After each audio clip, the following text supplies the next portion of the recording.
I am Ferdinand Marcos, and I am the President of the Republic of the Philippines.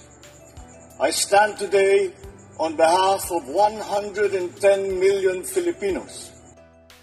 Hello, Universe. It's me again. Shout out sa inyo mga kababayan. Hello sa mga Marcos loyalists, supporters. Hello. Ayan, kumusta na po kayo? Sobrang init ang araw, ano?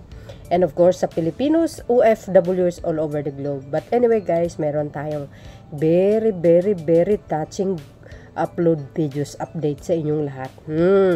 Ay, syempre, itong balita ko na ito, ika nga itong news updates ko na ito, ay siguradong maaantig ang mga puso inyo mga kababayan, lalo na po sa mga Marcos loyalist supporters at ibang mga Pilipinos, at ang mga OFW natin na talaga naman itong Pangulo natin, alam nyo, sabi ko nga, mahal niya po ang mamamayang Pilipino. Ordinarong tao ka man, artista ka man, or sino ka man, as long as yung mga magagandang programa niya, makikinabang po ang lahat. Ano? So dahil dito guys, alam po natin itong yumaong superstar natin na si Nora Aunor, alam po natin makamarcos po ito, no? So sabi nga, bakit nga ba nung namatay siya o binorol ang ating superstar, may mga may mga sundalo kasi po national artist ito. Nasa batas po 'yan. So now, dito tayo ngayon sa magandang balita na hindi natin in-expect mga kababayan, no? Nakikita mo, nandiyan ang ating mahal na Pangulong Marcos Jr. Bakit kaya? Ito basahin ko po sa inyo mga kababayan. Ako very touched na ako natatouch ako dito sa ginawang kabutihang loob ni Pangulong Marcos Jr., no? Sabi dito guys ng balita, para kompleto detalyado. Ayan, sabi ng balita, ibigay po natin ang kredito sa Pangulo. Wow. Umabot daw sa 800,000. Nako, malapit na magiging 1 million ito guys, 800,000 ang sinagot ni Pangulong Ferdinand Bongbong Marcos Jr. sa hospital bill na pumanaw na national artist for film and broadcast arts and superstar Nora Aunor, ayon sa isplok ng batikang showbiz insider communist na si Christine Ferminit. Alam niyo mga kababayan, ako naniniwala ako, hindi po galing ito pangunahan po natin, hindi galing po ito sa kaban ng bayan. Ito po ay sa sariling bulsa ni Pangulong Marcos Jr. Now, kung natatandaan niyo po, hindi pa naging Pangulo ang Pangulong Marcos Jr., nagkataon na magkasama yata sila ni DOJ Secretary Remulla sa isang bansa, kung di ako nagkamali, Spain. Correct me if I'm wrong guys, napanood ko po yun, si Pangulong Marcos Jr. Nagkasama yata sila doon. So nagkataon mga kababayan, naoperahan yata yung Mrs. ni Secretary Boying. Ito guys, correct me if I'm wrong, ang Pangulo ang sumagot sa lahat po ng babayaran, biro nyo, grabe, di ba? Yan lang po ang nasabi ko, pero ito po ay totoo lamang, kasi napanood ko po yan. Kaya tingnan nyo naman kung gaano sinuportahan ng Remulla ang Pangulo. At tingnan nyo naman sino ngayon ang sekretary niya. Mismo ang Attorney Remulla Boying. Okay. So dahil dito mga kababayan, ito, binayaran po ni Pangulong Marcos Jr. yung bills ng ating superstar nung siya po ay naka-confine. You see, tingnan nyo. At isa pa naniwala ako dito ay ito ay galing po sa sarili niyang bulsa. So dahil dito guys, basahin po natin para kompleto detalyado hospital bill ni Nora Aunor na binayaran ni PBBM, pumalo ng 800,000. Agay. So ito, basahin po natin mga kababayan. Sabi dyan, hospital bill ni Nora Aunor na binayaran ni PBBM pumalo ng 800,000 agay April 26, 2025. Alam niyo si Pangulong Marcos Jr., mga kababayan, no? Alam po natin alam na po lahat ng mamayang Pilipino. Si PBBM po, milyonaryo po yan. Milyonaryong tao po yan. Pinanganak na po yan, milyonaryo na po ang kanyang mga magulang. Kaya hindi na po tayo na magtataka, wala na po tayong karapatan bumabati ko sa Pangulo sapagkat ito mapera ito. Sobrang mapera lang, sa totoo lang, no? Yung YouTube channel niya nga kumikita po yan, mga kababayan. Kumikita po yan ng milyon. Sa isang buwan siguro kumikita ng 500,000 yan. Kung yung YouTube channel niya monetization, pumapalo po yan ng 300 to 400,000 ang kita niyan. Ni Pangulong Marcos Jr. Kaya very easy lang sa kanya itong 800,000 na bill ni dating superstar Nora Aunor, mga kababayan. Kaya hindi na po natin pwedeng batikusin ang Pangulo sapagkat po ay ipinanganak po na milyonaryo po yan. Tuloy po natin. Umabot daw sa 3,000 ang sinagot ni Pangulong Ferdinand Marcos Jr. Sa hospital bill na pumanaw ng National Artist for Film, ang Broadcast Arts at superstar Nora Aunor. Agay, wow na wow, nakakataba ng puso. Ayon sa isplok ng Batkang Showbiz Insider columnist na si Christy Fermin. Si Christy Fermin. Ayan. Ayon kay Christine, na tinalakay nila ng co-host niya na sina Romel Chica at Wendell Alvarez sa kanilang showbiz-oriented vlog na Showbiz Now na.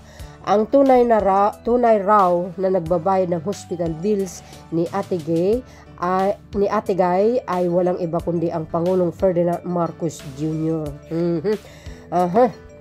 So, diba, nakakataba ng puso, nakakatuwa, no? Matatandaang nauna ng tinalakay ni Christine na batay raw sa kanilang sources bago pa man ang pag-oopera kay papaopera ay lumapit na si Nora Aunor sa politikong si dating Ilocos Sur Governor Luis Chavez Singson para magbenta ng lupain sa Irega. Hindi raw ito tinanggap ni Chavez, subalit ang sabi niya siya na raw ang sasagot sa hospital bills ng showbiz icon. Ayan, tuloy natin. Subalit may mga lumalabas ding bersyon na tinulungan daw ng Philippine Charity Sweepstake Office, PCSO, si Ate Guy, no? Na ang isa sa mga direktor nito ay ang singer na si Imelda Papin. Pero nakausap daw mismo ni Christy si Imelda at pinabulaanan nitong PCSO ang nasa likod ng pagbabayad ng hospital bills ni Nora.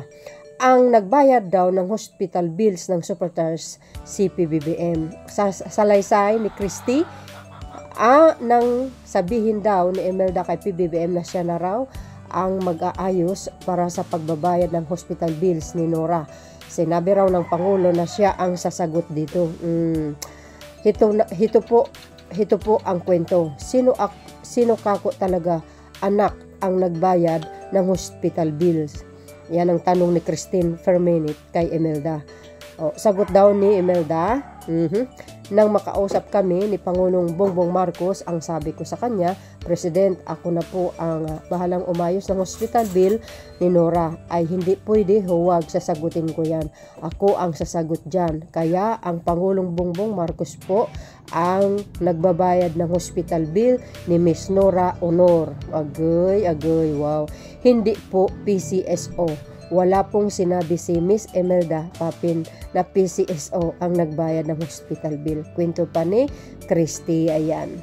So matotal daw ang binayaran ng Pangulo sa hospital bills ni Nora ay pumalo sa 800k na may kartas na raw kahit ilang mga discount. Ay, wow, grabe, no? Agad daw nakipag-ugnayan ang Pangulo sa Medical City, ang hospital na pinagdalhan kay Nora para sa nabanggit na hospital bill. Samantala, wala pang reaksyon tugon o pahayag ng kumpirmasyon tungkol dito si PBM o ang palasyo. So yun guys, So yun mga kababayan. Alam nyo naman, si Pangulong Marcos Jr., hindi po hindi po madaldal po yan, no? Hindi po mayabang yan. Tahimik lang po yan. O, unless lang pag may mga tao na talagang magsisiwalat tulad nito, mga kababayan, magugulat na lang po tayo. O yan na, hindi po galing sa PCSO, galing po kay Pangulong Marcos Jr. yan, no? At hindi po galing sa Kabanang Bayan po yan, for sure, no? Si PBBM kasi, ito may pusong mamon kasi ito maunawain, malasakit. Tsaka isa pa, national artist ito, mga kababayan. If ever naman, no, kung galing ito sa Kabanang Bayan, hindi naman siguro very questionable because, guys, Sinura Honor, kumbaga, national artist ito. So, may karapatan naman siya humingi ng tulong sa palasyo. If ever, no? Pero hindi po natin alam kung talagang ito po ay galing sa Kabanang Bayan. Pero kung sa Kabanang Bayan yan, ay hindi po tayo pwedeng mag-alala sapagkat ito ay very very organized naman. Kung if ever na galing sa Kabanang Bayan, kompleto ng resibo po yan. Kompleto po yan. Ay hindi po basta-basta si PBBM na magbayad ng bill na walang kaukulang resibo, o di ba? Ngayon, if ito ay pera niya na galing talaga sa sa bulsa niya, walang problema. Mayaman po ang Pangulo. Alalahan ninyo, yung first couple, mayaman po yan. Kahit hindi po magsisweldo po yan, mayaman po yan. Tandaan po natin, guys, ang napabalita itong last 2022, kauupo lang ng Pangulo, I think 6 months yata, mga kababayan, hindi po nagsweldo, ayaw niya. So, ibig sabihin, yung sweldo niya na yun, magkano magsweldo ng isang Pangulo? 400,000 a month, di ba? I think 6 months yun. Hindi po yata tumanggap ng sweldo niya. Hindi natin alam kung saan niya dinonate yun, no? So, dahil dito mga bes, ako'y natutuwa. Ano po ang kapalagayan nyo? So, for sure, negative na naman ang mga komento ng mga dilis dito. Di ba? Gumawa ka man ng tama, mali sa kanila. Di ba? Ganun lang yun katulad ng 24 kilong bigas. Pangarap ni Pangulong Marcos Jr. na matagal niyang gusto mangyari. Ngayon, nung the time, binabati ko, nasaan daw yung 24 kilong bigas. Ngayon ay pinapatupad. Mali pa din. No? So, yun guys, ang aking pinaka-latest updates video. Talagang may pusong mamon. For sure, may maiinggit na naman dyan. Pero ako, malakas po ang kutob ko na ito po ay galing sa bulsa ni Pangulong Marcos Jr. Sure po yan. Para sa akin lang. If ever naman, tulad ng sinabi ko, if ever naman galing sa Kabanang Bayan yan, yan po ay organized po yan. Kompleto po yan. No? At naka-record po lahat yan. If ever na i-question nila po yan, siyempre, may resibo po yan. Kasi si Pangulong Marcos Jr., alam nyo naman, hindi po basta-basta na nagpapakawala ng pera, na hindi po organized, kumbaga, na hindi po naka-record, no? So, ako, wala po akong pagdududa sapagkat si Pangulong Marcos Jr. very maingat po yan.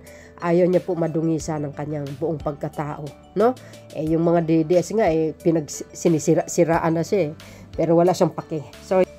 So yun mga kababayan, ano po ang masasabi niyo dito. Maraming salamat sa inyong watching. See you again on my next upload video. Bye and babush. God bless Philippines. Ganun si PBBM, talagang mapagmahal sa mga Pilipino.